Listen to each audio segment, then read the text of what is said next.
Hello guys, welcome back to my channel. आज मैं दोबारा से जो गेटकीपर वाली मानुआ है उसे ही एक्सप्लेन करने वाला हूँ, तो आप लोग वीडियो को एंड तक देखना। सेन अभी जैसे ही नाइटमेयर रियलम से बाहर आता है तो उसके पास एक नोटिफिकेशन पॉपअप होता है। तुमने वन ऑफ अस नाम के टाइटल को अर्न किया है। वन ऑफ अस ये एक एक्सेलेंट ग्रेड का ग्रीन टाइटल होता है और इसका जो इफेक्ट है वो ये होता है कि अगर तुम किसी भी ओपोनेंट के पास जाके ये बोलोगे हे हम लोग एक ही साइड में है, तो तुम्हारा जो टारगेट होगा वो 10 सेकंड के लिए यही सोचेगा कि तुम उसका एक साथी हो। और ये जो टाइटल है इसे सेन दिन में सिर्फ एक ही बारी यूज कर सकता है। सेन भी अभी अपने इस टाइटल को देखने के बाद बोलने लगता है कि सच में ये टाइटल तो बहुत ही ज्यादा यूजफुल है। सेन के पास तो अभी दोबारा से एक और नोटिफिकेशन आता है। सेन को बताया जाता है कि तुमने नेचर ब्लेसिंग ब्रेसलेट को भी ऑब्टेन किया है। ग्रीन क्वालिटी का एक रेयर आइटम है और ये जो ब्रेसलेट है ये धीरे धीरे करके तुम्हारी जो स्पिरिट एनर्जी है उसे इंक्रीज करेगा। एंड ऑब्वियसली हम लोगों को ये बात तो पता ही है कि ये जो ब्रेसलेट है इसे सेन को किसने दिया है। तो सेन अभी ज्यादा देरी ना करते हुए इन सभी को लेके जल्दी जल्दी से अभी स्कूल के वॉशरूम से बाहर की ओर जाने लगता है। सीन चेंज हो जाता है। अभी एक टीचर चिल्लाते हुए बोलने लगता है कि अभी एजिलिटी टेस्ट होने वाली है।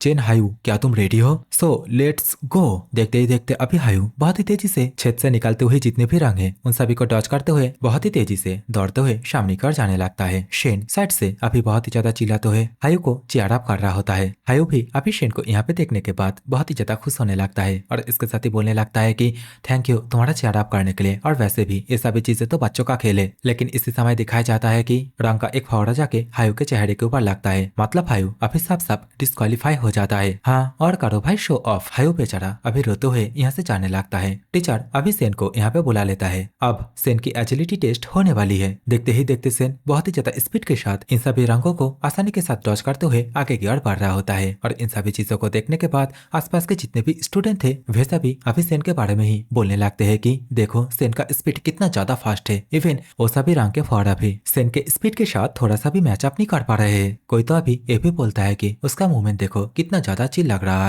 है कि वो आइस में स्केटिंग कर रहा है। अभी तो कोई ये भी बोलता है कि सेन जब से हॉस्पिटल से आया तब से ही उसकी जो एजिलिटी है बहुत ही ज्यादा इंक्रीज हो गया। इसी समय हम लोग को एक चश्माधारी पर्सन जिसका नाम कुआन होता है, जो कि इस वक्त शाओ को बहुत ही ज्यादा आसानी के साथ उन सभी फौरा को डॉज करते हुए देखता हुआ बोलने लगता है कि सच में इस बच्चे का मूवमेंट बहुत ही ज्यादा इंप्रेसिव है। तो साइड से अभी हेडमास्टर बोलता है कि हाँ और यही हम लोग के स्कूल का टॉप स्टूडेंट है और मैं इसी के बारे में ही आपको बोल रहा था कि आप इसे एक और चांस दीजिए। सेन बहुत ही ज्यादा एक अच्छा लड़का है लेकिन किसी कारण वो फर्स्ट एग्जाम को दे नहीं पाया। हेडमास्टर की इस बात के रिप्लाई में अभी डायरेक्टर बोलता है कि हाँ उसका एजिलिटी बहुत ही ज्यादा परफेक्ट है, मतलब एकदम परफेक्ट स्कोर मिला है और मैं उसे एक चांस देने के बारे में सोचूंगा अगर वो साइकिक पावर में भी परफेक्ट स्कोर निकाल पाता है तो। अभी हेडमास्टर थोड़ा आपत्ति करते हुए बोलने लगता है कि क्या साइकिक पावर में फुल स्कोर? डायरेक्टर क्या ये ज्यादा नहीं हो गया? और वैसे भी मुझे लगता है सेन साइकिक पावर में हाई स्कोर तो निकाल ही लेगा। तो डायरेक्टर बोलता है कि ना हाई स्कोर से काम नहीं चलेगा, अगर उसे दोबारा से एक और चांस चाहिए तो उसे परफेक्ट स्कोर ही करना होगा। सीन दोबारा से चेंज हो जाता है। अभी हम लोग को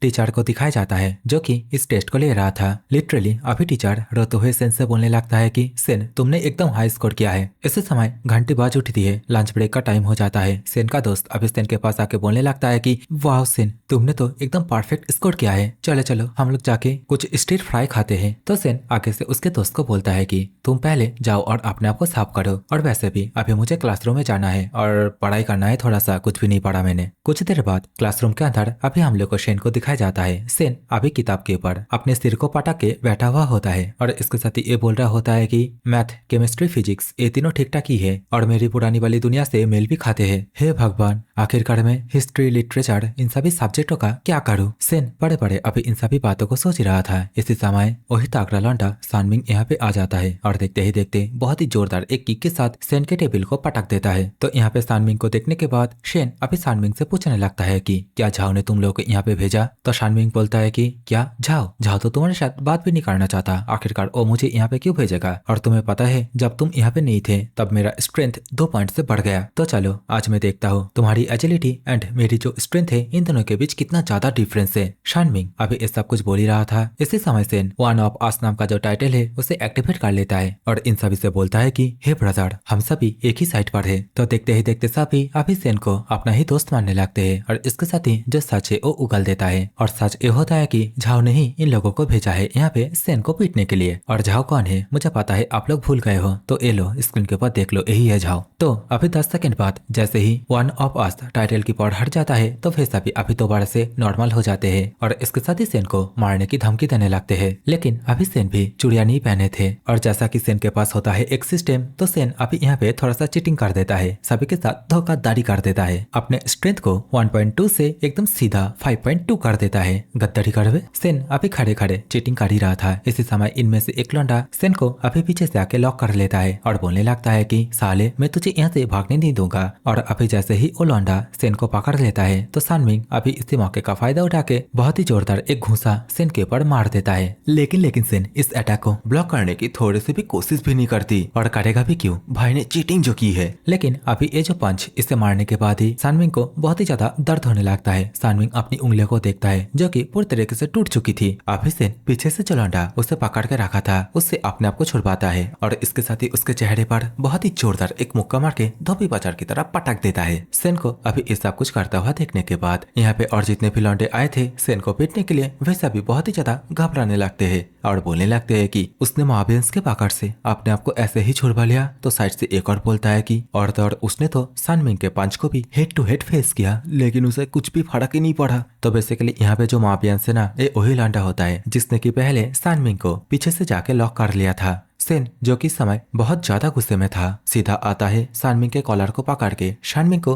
हवा में उठाते हुए बोलने लगता है कि अगर मेरी जगह पे कोई और स्टूडेंट होता या फिर मेरा पुराना वर्जन ही होता ना तो शायद से तुम अभी तक हॉस्पिटल तो पहुंचा ही देते। सानमिंग जो कि समय बहुत ही ज्यादा घबराया हुआ था वो अभी बोलने लगता है कि प्लीज इस पर हम लोग को माफ कर दो, हम लोग को जाने दो। लेकिन घंटा ऐसे कैसे जाने दे बे। देखते ही देखते सेन सानमिंग को एक गेंद की तरह बहुत ही जोर से फेंक के मारता है और जो मानुआ आर्टिस्ट है वो मेरी तरह बहुत ही ज्यादा आलसी है इसलिए फाइट सीन को नहीं दिखाया, बस स्कूल के बाहर से ही सिर्फ चीखने की चिल्लाने की आवाजें दिखाई है। तो अभी ये सब कुछ शोरगुल सुनने के बाद टीचर भी अभी यहाँ पे आ जाता है। आखिरकार यहाँ पे चल क्या रहा है। लेकिन टीचर अभी सामने की ओर देखता है जहाँ पे सेन दीवारों में हेलान दे के बैठा हुआ था। लेकिन सामने की ओर जितने भी लौंडे अभी सेन के साथ गैंग बैंग करने के लिए आए थे सभी के सभी अभी यहाँ पे जख्मी हालत में पड़े हुए होते हैं। तो बेसिकली सेन ने इन लोगों को एक कुत्ता बना के धोया होता है। इसी समय सेन थोड़ा सा नाटक करते हुए टीचर से बोलने लगता है कि सर आप फाइनली आ चुके हैं, ये लोग मिलकर मुझे बुली कर रहे थे। लेकिन इस समय टीचर सेन की इस बात को सुनने के बाद पूरी तरीके से शॉक हो जाता है। अभी तो और जितने भी लौंडे यहाँ पे आए थे हादसे को देखने के लिए वे सभी भी बहुत ही ज्यादा हैरान हो जाते हैं। इसके साथ ही सेन से बोलने लगते हैं कि तुमने इन लोगों को एक कुत्ते की तरह मारा है और अभी ये बोल रहे हो कि ये लोग तुम्हें बुली कर रहे थे। और इसी भीड़ के अंदर अभी तो हम लोग को झाओ को भी दिखाई जाती है। झाओ भी पूरी तरीके से हैरान हुआ, अपने मन में ही बोलने लगती है कि आखिरकार कैसे इन सभी के कॉम्बाइंड पावर को सेन आखिरकार कैसे डिफीट कर सकता है। सेन आखिरकार कितना ज्यादा स्ट्रांग है। लेकिन जो भी हो अभी ये मैटर पूरी तरीके से खत्म हो चुका है। झाओ के फोन में अभी हम लोग को ये मैसेज को भी दिखाया जाता है, मतलब किसी ने उसे मैसेज किया होता है कि इट्स डन। पता नहीं सीन क्या है लेकिन बाद में ही पता चलेगा। लेकिन इस समय झाओ की दोस्त झाओ से बोलने लगती है कि क्या तुम अभी रिग्रेट कर रही हो। रिग्रेट इस वर्ड को सुनने के बाद अभी झाओ सेन के साथ बिताई हुई पुरानी पालों के बारे में याद करने लगती है। और हाँ, झाओ अभी सच में ही रिग्रेट कर रही होती है। देखते ही देखते मेडिकल टीम यहाँ पे आ जाती है और जख्मी हुए स्टूडेंटों को उठा के यहाँ से लेके जाने लगती है। अभी तो हम लोग को शानमिंग को भी दिखाया जाता है जिसका की हालत पूरी तरीके से खराब हो चुका था, उसका चेहरा पूरी तरीके से सूज चुका था। शानमिंग के चेहरे को देखने के बाद अभी झाओ भी अपने चेहरे को पीछे की ओर काट लेता है। लेकिन झाओ की दोस्त अभी झाओ से बोलने लगती है कि झाओ शानमिंग की ओर देखो।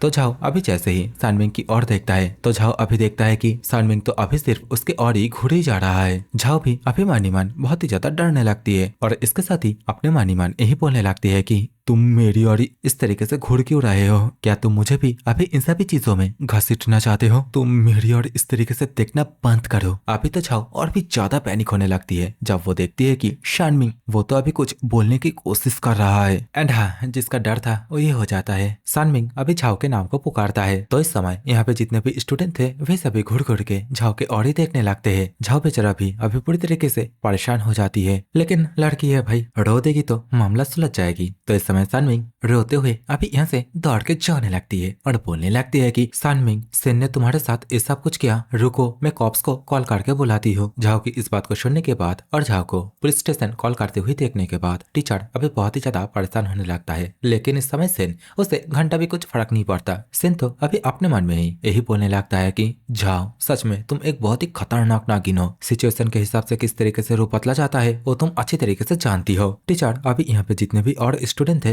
वे सभी को यहाँ से भगा देते हैं। बोलता है कि जाओ जाओ सभी अपने अपने क्लासेस में जाओ, पढ़ाई करो और सेन तुम जल्दी जल्दी ऑफिस रूम में आओ। सीन चेंज हो जाता है। अभी हम लोग को हेडमास्टर एंड इसके साथ ही डायरेक्टर को भी दिखाया जाता है, जहाँ पे हेडमास्टर अभी मक्खन मारते हुए डायरेक्टर से बोलने लगता है कि हमारे स्कूल के अंदर बहुत सारे टॉप नॉचेस स्टूडेंट है, तो तुम उन सभी को एक एक बार मौका क्यों नहीं देते हो। तो डायरेक्टर अभी इस बात को इग्नोर मारते हुए बोलता है कि इसके लिए अभी मेरे पास टाइम नहीं है, मुझे अभी कहीं पे जाना है तो मैं अभी चलता हूँ। इस समय सामने से एक टीचर भागते हुए आती है और बोलने लगती है कि हेडमास्टर, सनमिंग एंड सेन ने एक दूसरे के साथ फाइट की है और तो और अभी स्कूल में पुलिस भी आए हैं और इसके साथ ही वीडियो को दिखाने लगता है। तो बेसिकली ये जो वीडियो है ना, इसे सेन निकाल के रखा था। मतलब सेन इन लोगों से फाइट करने से पहले जब वन ऑफ अस टाइटल को एक्टिवेट किया था उसी समय ही उसने अपने फोन के कैमरा को भी ऑन कर लिया था। अभी तो यहाँ पे जितने भी पुलिस आए थे वे सभी भी अभी सेन की ये जो वीडियो है इसे देखने के बाद पूरी तरीके से शॉक हो जाते हैं। सेन से पूछने लगते हैं कि तो तुमने एविडेंस के तौर पे वीडियो बना के रखे हो। तो सेन बोलता है कि हाँ, क्योंकि मुझे ये डर था कि भेसा भी मुझे मार मार के मार ही ना दे। पुलिस भी अभी अपने मन में ही बोलता है कि साले तूने ही इन लोगों को इतना ज्यादा मारा है कि वे सभी अभी आत्मरी जैसी होके रखे हैं। पुलिस अभी सेन से बोलने लगता है कि तुम्हारा ये जो एविडेंस है ये तो ठीक ठाक ही है, लेकिन तुम्हें फिर भी एक बार पुलिस स्टेशन आना होगा क्योंकि तुमने उन लोगों को कुछ ज्यादा ही पीट दिया है। तो इस बात को सुनने के बाद अभी टीचर बोलने लगता है कि इस बच्चे ने पहले कुछ कारण के लिए अपने फर्स्ट एग्जाम को मिस कर दिया, तो ऐसा मत करो, और वैसे भी वो तो एविडेंस को दिखा ही रहा है। तो आगे से पुलिसमैन बोलता है कि उसे कुछ नहीं करना है, हम लोगों को बस इससे कुछ सवाल जवाब करना है और ये 2-3 दिन की ही बात होगी। इसी समय यहाँ पे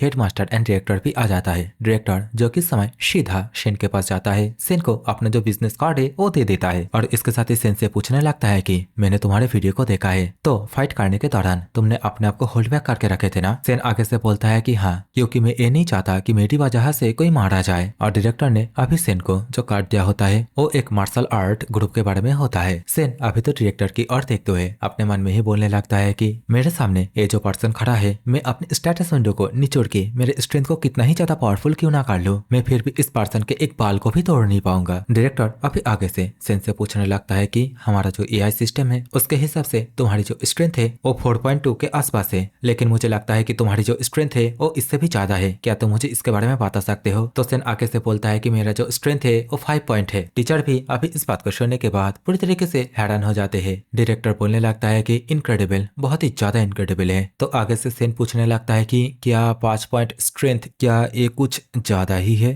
तो आगे से डायरेक्टर बोलता है कि नहीं, लेकिन एक हाई स्कूलर के तौर पे तुम्हारे पास 5 पॉइंट स्ट्रेंथ है, ये कुछ ज्यादा ही है। और जैसा कि सेन ने पहले भी जो एजिलिटी टेस्ट है वहाँ पे हाई स्कोर किया है, तो डायरेक्टर अभी सेन को बोलता है कि तुम हम लोगों के ग्रुप को ज्वाइन कर लो, तुम्हारी तरह किसी एक टैलेंटेड स्टूडेंट के लिए हम लोग एक स्लॉट तो खाली कर ही सकते हैं। डायरेक्टर की इस बात को सुनने के बाद सेन भी अभी बहुत ही ज्यादा खुश हो जाता है और तुरंत ही ग्रुप को ज्वाइन होने के लिए राजी हो जाता है। डायरेक्टर अभी यहाँ से जाते जाते सेन से पूछने लगता है कि बाय द वे तुम एक बात बताओ, तुम्हारा साइकिक पॉइंट कितना है। तो आगे से सेन बोलता है कि 3, और सेन का जो साइकिक पॉइंट है वो 3 है। ये जानने के बाद यहाँ पे जितने भी लोग थे वे सभी पूरी तरीके से हिल जाते हैं। पुलिस ऑफिसर बोलता है कि 3, ये तो बहुत ही ज्यादा हाई है, मैंने तो ये सोचा था कि इसका जो साइकिक पावर है वो एवरेज होगा। डायरेक्टर जो कि इस वक्त सेन की साइकिक पॉइंट को सुनने के बाद पूरी तरीके से शॉक हो गया था, अभी सेन के पास आके सेन से बोलने लगता है कि जैसा कि तुमने अभी कहा कि तुम्हारा साइकिक पॉइंट 3 है, तो इस बात को अभी थोड़ा सा प्रूफ करके दिखाओ, तुम्हारे साइड में जो चेयर है उसे अपने साइकिक पावर से उठा के दिखाओ। तो सेन अभी बड़े आराम से साइकिक पावर के माध्यम से चेयर को हवा में उठा लेता है। सेन को अभी ये सब कुछ करता हुआ देखने के बाद पुलिस ऑफिसर्स भी अभी यहाँ से जाने लगते हैं और बोलने लगते हैं कि फालतू में इससे पकड़ना मतलब एक टैलेंट को वेस्ट करना है। लेकिन इस समय डायरेक्टर सेन की जो साइकिक एबिलिटी है उसे देखने के बाद बहुत ही ज्यादा खुश हो जाता है और इसके साथ ही सेन को पकड़ते हुए एक गाना गाने लगता है। एंड ऑब्वियसली गाना तो नहीं गा के सुनाने वाला मैं, क्योंकि बहुत ही ज्यादा बेकार सूट है मेरा, बस मैं कभी कभी नहाते हुए गुनगुना लेता हूँ, तो समझ जाओ। लेकिन अभी हेडमास्टर एंड टीचर दोनों ही जो डायरेक्टर है उसके गाने को सुनने के बाद बहुत ही ज्यादा खुश हो जाते हैं, तालियां मारने लगते हैं, बोलने लगते हैं कि वाह आपने क्या बढ़िया गाना गाया है। तो आगे से डायरेक्टर अभी दोनों से बोलता है कि ज्यादा मक्खन मत लगाओ, अभी यहाँ से फूट लो क्योंकि हम दोनों को अकेले में कुछ बात करना है। तो अभी दोनों टीचरों के जाते ही डायरेक्टर सेन से पूछने लगता है कि तुम्हारा मेन गोल क्या है। तो सेन रिप्लाई देते हुए बोलता है कि आपसे मिलना यही मेरा मेन गोल था। इस बात को सुनने के बाद डायरेक्टर अभी हंसते हुए बोलता है कि मुझसे होशियारी करोगे, लेकिन तुमने एक अच्छी शुरुआत की है, तो अब मुझे बताओ तुम्हारा जो फ्यूचर गोल है वो क्या है। तो इस समय सेन उसके ऊपर जो असैसिनेशन हमला हुआ था उसके बारे में सोचते हुए अभी डायरेक्टर से बोलता है कि मेरा बस एक ही गोल है कि मैं बहुत ही ज्यादा ताकतवर बन जाऊं, जिससे कि मैं खुद के साथ साथ फैमिली को भी प्रोटेक्ट कर पाऊं। सेन की इस बात को सुनने के बाद अभी डायरेक्टर सेन से बोलता है कि बहुत ही बढ़िया, और आज से ही तुम्हारा जो गोल है उसका पहला स्टेप चालू होता है, तो तुम मेरे ऊपर अपने फुल पोटेंशियल के साथ अटैक करो। लिटरली अभी इस बात को सुनने के बाद सेन अभी भर भर के डायरेक्टर को गाली देने लगता है। तो डायरेक्टर अभी हंसते हुए सेन से बोलता है कि अरे यार, बातों से नहीं हाथों से तुम अपने फिस्ट के साथ मेरे ऊपर अटैक करो। तो इस समय सेन अपने पावर को एक्टिवेट कर लेता है और बहुत ही ज्यादा तेजी के साथ अपने फिस्ट से डायरेक्टर के ऊपर हमला करने के लिए जाने लगता है, और इसके साथ ही डायरेक्टर से पहले से ही माफी मांग लेता है। लेकिन इस समय डायरेक्टर अपनी टेढ़ी आंखों से सेन की ओर घूर के देखता है। सेन जो कि एक ही जगह पे पूरी तरीके से स्टैचू बन जाता है। सेन अभी अपने बॉडी को अपनी मर्जी से थोड़ा सा भी हिला नहीं पाता है। अभी डायरेक्टर सेन से बोलने लगता है कि मैंने अभी अभी जो यूज किया है ये भी एक तरीके का एक टेक्निक है, इसके माध्यम से तुम किसी भी पर्सन को इमोबलाइज कर सकते हो, और इस टेक्निक के माध्यम से तुम बहुत ही ज्यादा आसानी के साथ अपने आप को भी प्रोटेक्ट कर सकते हो। तो क्या तुम इसे सीखना चाहोगे? तो इस समय सेन बहुत ही ज्यादा एक्साइटेड होते हुए बोलता है कि हाँ, मैं इसे सीखना चाहता हूँ। डायरेक्टर अभी अपने पास से एक कट्टे को बाहर की ओर निकाल लेता है, और इसके साथ ही सेन से अभी ये बोलने लगता है कि यहाँ पे और भी बहुत कुछ है, तो ध्यान से देखना सेन। डायरेक्टर अभी देखते ही देखते कट्टे से अपने सिर के ऊपर धड़ाम करके गोली चला देती है। एंड ऑब्वियसली इस सीन को देखने के बाद बच्चे बच्चे भी बोल देगा कि अगले वाले सीन में क्या होने वाला है। हाँ, वही होगा जो कि आप लोग भी सोच रहे हो। गोली एकदम सीधा डायरेक्टर के सिर के पास जाके ही रुक जाएगी। डायरेक्टर अभी बोलने लगता है कि ये जो टेक्निक है ये बहुत ही ज्यादा एक स्पेशल टेक्निक है, इसके माध्यम से तुम स्नाइपर की गोली को भी बहुत ही ज्यादा आसानी के साथ ब्लॉक कर पाओगी। तो सेन अभी मैं तुम्हें नेचुरली ज्वाइन होने के लिए इन्वाइट करता हूँ हम लोगों के हिडन ड्रैगन प्रोजेक्ट में। हिडन ड्रैगन प्रोजेक्ट, इस बात को सुनने के बाद शेन भी इसके बारे में क्वेश्चन करने लगता है। डायरेक्टर अभी सेन से बोलने लगता है कि ये एक खास तरीके का प्रोग्राम है, हम लोग तुम्हें इस दुनिया का जो सबसे 3 बेस्ट हाई स्कूल है उनमें से तुम्हारी पसंदीदा किसी एक स्कूल में तुम्हारी भर्ती के लिए रिकमेंड करेंगे। और हाँ, तुम ऐसे ही जाके वहाँ पे भर्ती नहीं हो सकते, तुम्हें वहाँ का जो प्रॉपर टेस्ट है उसे भी क्लियर करना होगा। और एग्जाम का मतलब किसी भी स्कूल में भर्ती होने के लिए जो एक तरीके के स्टैंडर्ड एग्जाम होते हैं उसकी बात नहीं कर रहा हूँ मैं। बेसिकली वहाँ पे तुम्हें स्कूलों के तरह बने हुए एग्जामों को पास करना होगा, और कोई भी ऑर्डिनरी लोगों को ऐसा भी एग्जाम देने के लिए चांस नहीं दिए जाते हैं, बस नोबेल फैमिली के बच्चे को दिए जाते हैं। तो यहाँ पे नोबेल फैमिली के बारे में बताया जाता है, जो कि आप लोग अच्छी तरीके से जानते हो कि एक ऐसा फैमिली जो कि एंशिएंट टाइम से ही मौजूद है, और उन लोगों के पास एंशिएंट वेपन, हथियार, ये सब कुछ होते हैं, और तो उन सभी फैमिलियों के पास बहुत सारे पॉलिटिकल पावर भी होते हैं। तो इस समय सेन भी अपने मन में ही सोचने लगता है कि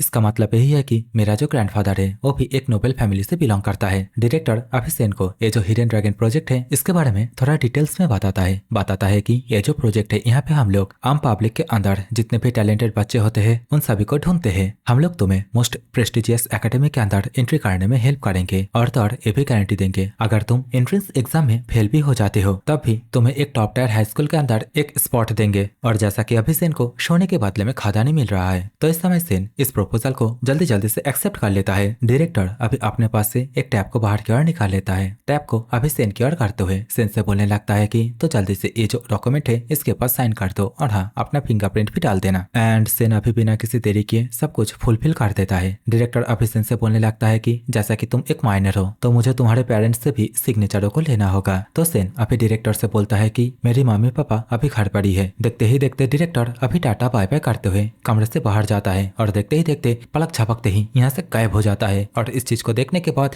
शेन भी पूरी तरीके से शॉक हो जाता है। ऐसे समय हेडमास्टर एंड वही स्पोर्ट्स टीचर यहाँ पे आने लगते हैं। अभी तो दोनों टीचर ही बहुत ही ज्यादा खुश हो रहे होते हैं और उछलते हुए बोलने लगते हैं कि अभी तो न्यूज में हम लोगों के स्कूल का नाम ही चर्चे में आएगा। इसी समय सेन के फोन में रिंग बजने लगता है। सेन देखता है कि एक अननोन नंबर से उसके पास कॉल आया है।